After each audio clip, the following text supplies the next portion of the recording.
Warm welcome to all. Today video we are going to discuss about the concept of surface chemistry. In surface chemistry, it is an important topic in chemistry.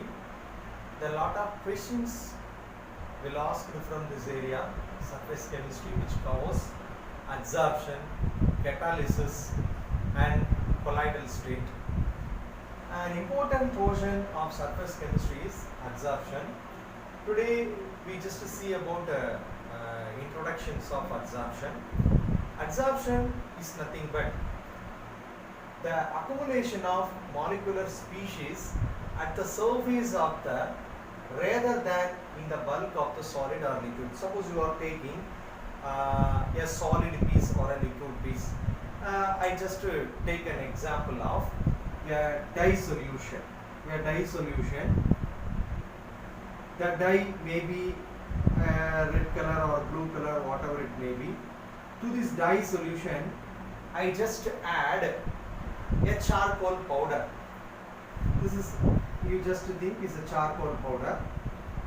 In this charcoal powder I added to the dye solution. This dye solution consists dye and solvent. So one dye and solvent. After adding charcoal, what will happen? The dye molecules are accumulated on the surface of the charcoal instead of bulk. The dye molecule adsorb on the surface of the charcoal. The dye molecules not present in the solution. So all the dye molecules present in the solution now present at the surface of the charcoal. So this is the adsorbent, the material on the surface of which adsorption occurs. This is a charcoal. On the surface of the charcoal, the adsorption takes place. The adsorption is nothing but just a weak forces. The molecule held together by the solid or liquid surface by the weak forces like van der Waals forces, etc. So the dye molecules, after some time adding a charcoal, all the molecules will accumulate on the surface of the particular charcoal. So the surface chemistry deals such a surface. So the surface of the charcoal, not on the surface of this vessel. So which is deals about the surface of this particular charcoal. How the dye molecule adsorbed on the surface. So this is the major aspects of surface chemistry, especially adsorption, to study the amount of adsorbate and adsorbent relations like that. So adsorbate, the dye substances present in the solutions are adsorbate, which is accumulated at the surface. Which is surface? The surface of the adsorbent. So adsorbent is nothing but the material on the surface of which adsorption occurs. Suppose I rub the board by sponge, the molecule, that's a colored molecule, or when you write by the chalk pieces are adsorbed on the duster. After the that is an example for one adsorption.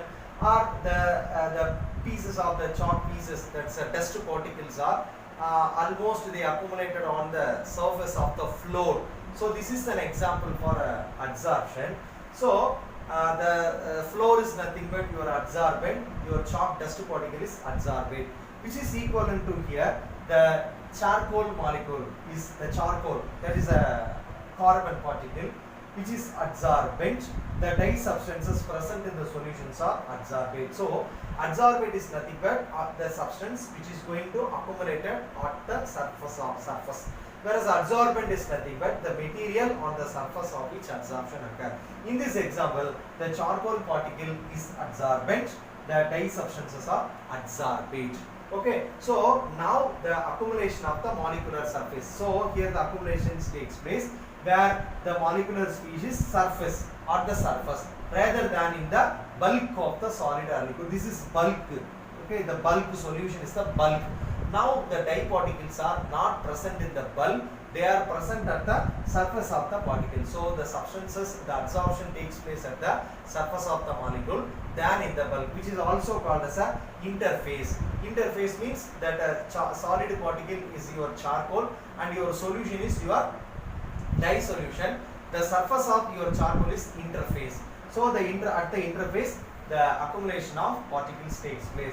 So adsorbent and adsorbates are explained. So adsorption were further classified into two types based on the relation between your adsorbate and adsorbent.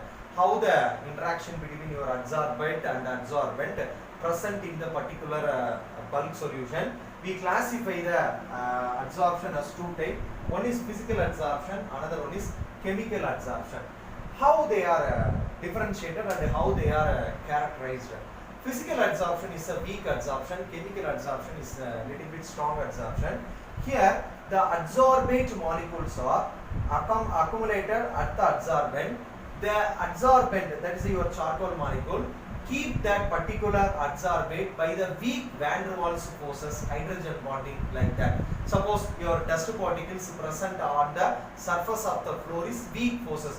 You can easily remove the dust particle by cleaning your vacuum cleaner or broomstick. So this is a weak forces only operated in the physical adsorption. So the adsorbate and the adsorbent are in the interaction. This interaction is a weak interaction, such as van der Waals forces, dipole-dipole interactions or hydrogen bonding interactions. Such weak forces are operated between the adsorbate and adsorbent in the case of physical adsorption.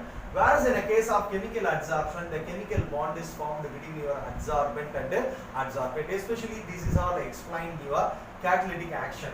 So that how the reaction occurs at the surface of the catalyst, which is explained on the basis of this chemical adsorption. And this is a not specific in nature, whereas chemical adsorption is highly specific in nature. Example, Lindlar's catalyst or Clemmensen reduction, whatever it may be. Each and every reaction have their own advantages and disadvantages, and most of them are highly stereospecific, regiospecific in its nature. This is explained as highly specific in nature. Lindlar's catalyst only used in the preparation of alkene from the alkynes. This is not used to prepare ether from alkane or ether from alkyne or ether from alkene like that. So they are highly specific in its nature, but physical adsorption is not specific in nature. They are occur at all the surfaces, but chemical adsorption is highly specific.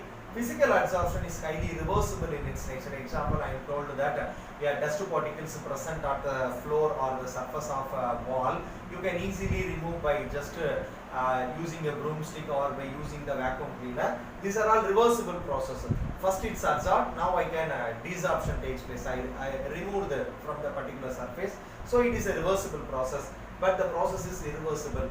Once the ammonia formed at the Haber process on the surface of the iron, the ammonia will again converted to nitrogen by hydrogen in the case of an equilibrium.